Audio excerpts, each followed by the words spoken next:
There have been growing conflicts between indigenous communities staying around gazette areas of Mount Elgon and Wildlife Authority. The conflicts between communities and Uganda Wildlife Authority stem from disagreements over land ownership.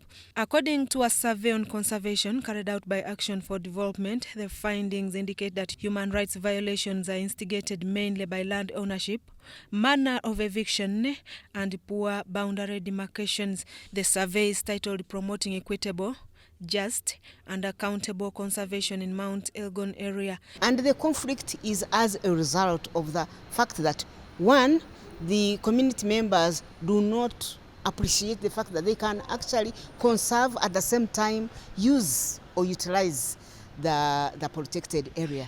In the process of implementation of conservation laws by Uganda Wildlife Authority, this gives rise to human rights violation, and in the process draws a line between conservation and respect of human rights.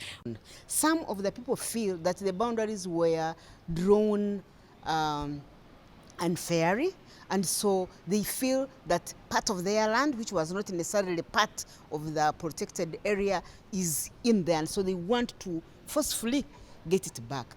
Although there are a number of laws governing conservation, some of the laws, apart from ambiguity, are also not known to communities due to limited awareness. The head of Legal and Corporate Affairs at Uganda Wildlife Authority, Chemonges Sabila, says the conflicts between UWA and communities arise from land entitlement by communities. He says there is also untold hostility from some indigenous communities. They want to enter in as and when they wish. And of course that has caused a lot of issues because a forest is supposed to be protected. Some of the community members or some of the frontline community members are arrogant.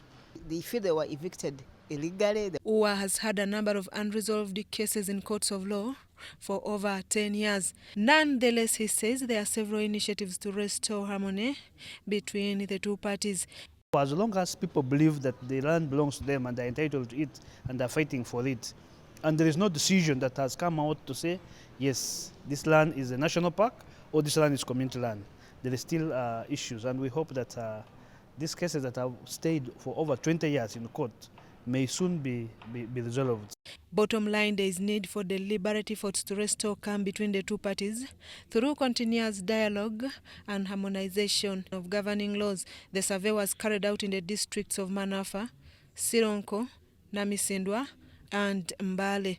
Susan Naonga reporting for ABC TV.